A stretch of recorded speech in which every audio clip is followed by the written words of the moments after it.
Hello students, welcome back on my YouTube channel. In last class we have seen every integer is a rational number. So हमारे पास एक question आता है कि क्या इस statement का रिवर्स स्टेटमेंट ट्रू होगा या फॉल्स होगा. Means every rational number is an integer. क्या ये स्टेटमेंट सही होगा या नहीं? तो आंसर है ये हो भी सकता है, नहीं भी हो सकता है. इट मे और may not B.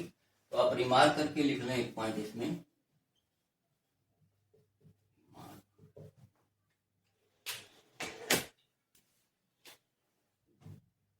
Every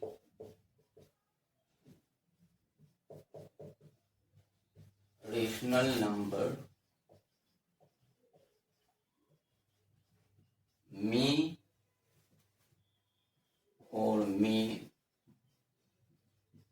not be an integer. अगर हम इस स्टेटमेंट को सीधा देखते हैं, every integer is a rational number, yes.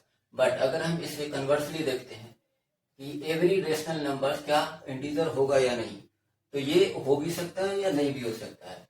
Every rational numbers may और may not be an integer. Example से ज्यादा क्लियर होगा आपको.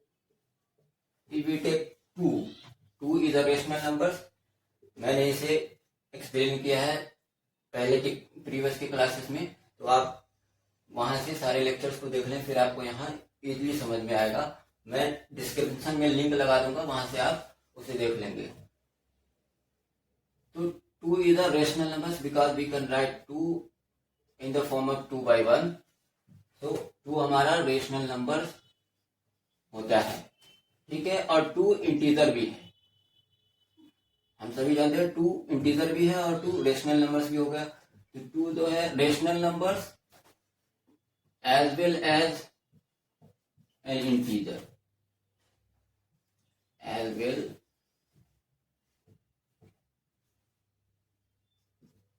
As an integer.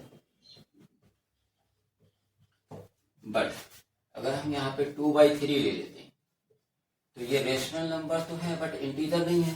Because integer जो क्या होता है, या तो नेचुरल नंबर होगा या होल नंबर होगा या फिर निगेटिव ऑफ नेचुरल नंबर होगा. उन तीनों में से कोई भी नहीं है ये 2/3.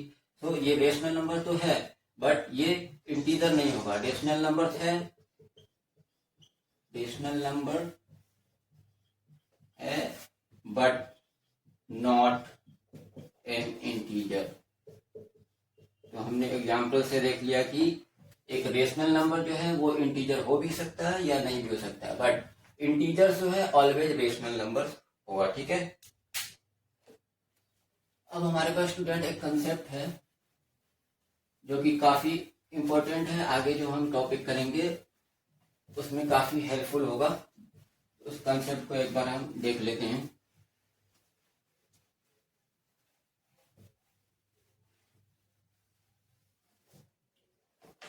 हमारे पास ये नंबर लाइन पे इंटीजर्स थे 0, 1, 2, 3 एंड सो ऑन, ठीक है. Similarly this side -1, -2, -3 and so on, ठीक है. तो अब देखेंगे यहाँ पे 0 के राइट साइड जो सारे नंबर हैं वो पॉजिटिव है. 0 के राइट साइड में जितने भी इंटीजर्स हैं वो पॉजिटिव हैं. तो 0 के राइट साइड वाले जितने भी इंटीजर्स हैं उन्हें हम पॉजिटिव इंटीजर्स कहते हैं, जिसे पॉजिटिव इंटीजर्स. और जो 0 के लेफ्ट साइड हैं, आप देख सकते हो यहाँ पे सब में नेगेटिव का साइन लगा हुआ है. तो 0 के लेफ्ट साइड जितने भी इंटीजर हैं उन्हें हम नेगेटिव इंटीजर्स कहते हैं. नेगेटिव इंटीजर्स इधर कॉल्ड नेगेटिव इंटीजर. बट 0 जो है ना तो पॉजिटिव इंटीजर्स है ना ही नेगेटिव इंटीजर्स है. 0 neither a positive integer not a negative integer. Because अगर आप 0 के साथ कोई भी सिंबल लगाए, माइनस लगाए, तो 0 के सेहत पे कोई असर नहीं होता है. Always it will 0. प्लस भी लगाएंगे तो ये ऑलवेज इट विल 0. तो 0 जो है ना तो पॉजिटिव इंटीजर्स है ना ही नेगेटिव इंटीजर्स है, ठीक है. अगर 0 के राइट साइड में जितने भी इंटीजर्स आ रहे हैं वो हमेशा जीरो से बड़े होंगे। कोई भी इंटीजर आप उठा लें तो वो ऑलवेज जो है जीरो से बड़े होंगे। A always greater than zero. एक एक जगह पे आप कोई भी इंटीजर उठा लें, 1 greater than zero, 2 greater than zero, similarly 45 greater than zero. और अगर इस साइड आते हैं तो इस साइड के जितने भी इंटीजर्स हैं वो जीरो से हमेशा छोटे होंगे। कोई भी नंबर उठा लें आप तो ये लेस देन जीरो होगा हमेशा। कोई भी उठा लें -2, ऑलवेज निगेटिव जो है जीरो से छोटा होगा। कोई भी नेगेटिव नंबर हमेशा जीरो से छोटे होंगे, ठीक है। उसी तरीके से आप देख लें यहाँ पे कोई भी आगे जाके -29 होगा, वो भी जीरो से छोटे होंगे। तो हम इस तरीके से यूज करते हैं। B less than zero means B जो है निगेटिव नंबर्स हैं, निगेटिव इंटीजर्स हैं। Similarly A greater than zero means A हमेशा पॉजिटिव नंबर या पॉजिटिव इंटीजर्स होंगे, ठीक है।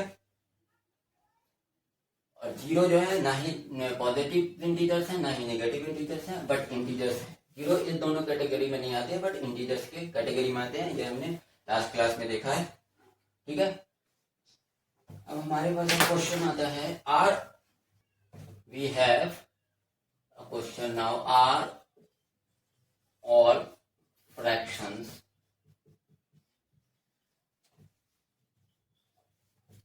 also rational number, are all fractions also rational number। तो हमारा फ्रैक्शंस क्या होता है? Fraction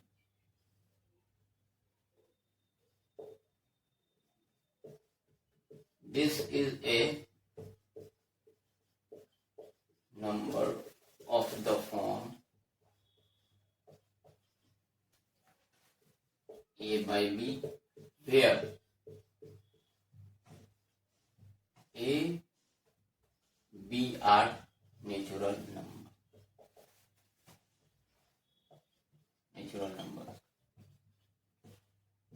or we can say that a and b are positive integers।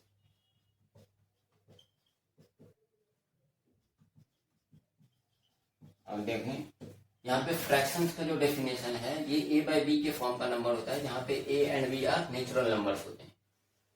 तो नेचुरल नंबर्स अभी हमने देखा पॉजिटिव इंटीजर्स होता है, तो हम ए एंड बी को पॉजिटिव इंटीजर्स भी कह सकते हैं। तो और पॉजिटिव इंटीजर्स ही होता है। तो यहाँ से हमारा रेशनल नंबर्स का डेफिनेशन फॉलो हो जाता है कि ये जो है हमारा रेशनल नंबर। यहाँ से we can say that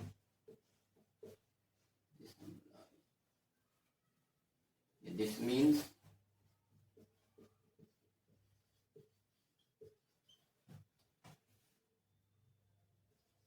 all fractions are rational number,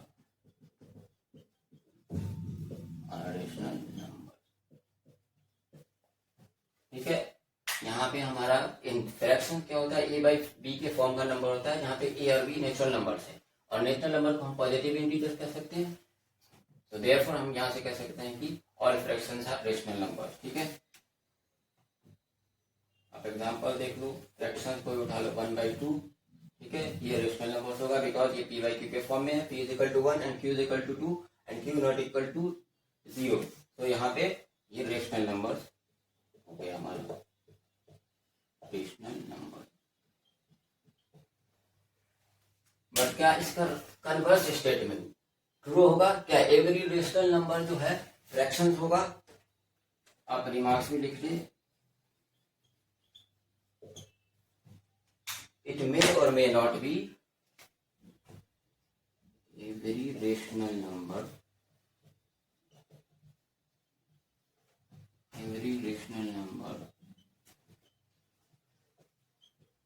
may or may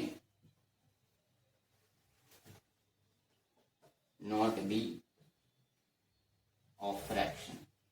example से ज्यादा क्लियर होगा। ये यहाँ पे एवरी रेशनल नंबर जो है फ्रैक्शन हो भी सकता है या नहीं भी हो सकता है। फॉर एग्जाम्पल आप देखेंगे तो ज्यादा क्लियर होगा। मैं यहाँ पे एक बार इरेज करता हूँ और एग्जाम्पल से क्लियर करने की कोशिश करता हूँ।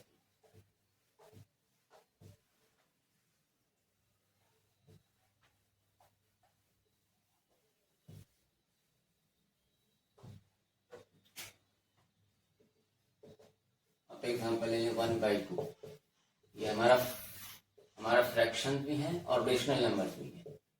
रेशनल नंबर के भी डेफिनेशन को फॉलो करता है ये, और फ्रैक्शन को भी फॉलो करता है। Rational number as well as fraction. But अगर हम यहाँ पे -1/2 ले लें तो ये रेशनल नंबर तो है बट फ्रैक्शन नहीं, क्योंकि न्यूमरेटर जो है वो नेगेटिव इंटीजर, देयरफॉर ये फ्रैक्शन नहीं होगा। So this number is the rational number but not of fraction. तो यहां से हमने देखा कि एवरी रेशनल नंबर में और may not be a fraction, हो भी सकता है फ्रैक्शन और नहीं भी हो सकता है फ्रैक्शन। हमने इन दोनों एग्जांपल से हमने समझने की कोशिश किया है। इस लेक्चर को यहीं एंड करते हैं, नेक्स्ट क्लास में आगे के टॉपिक को प्रोसीड करेंगे। बाय।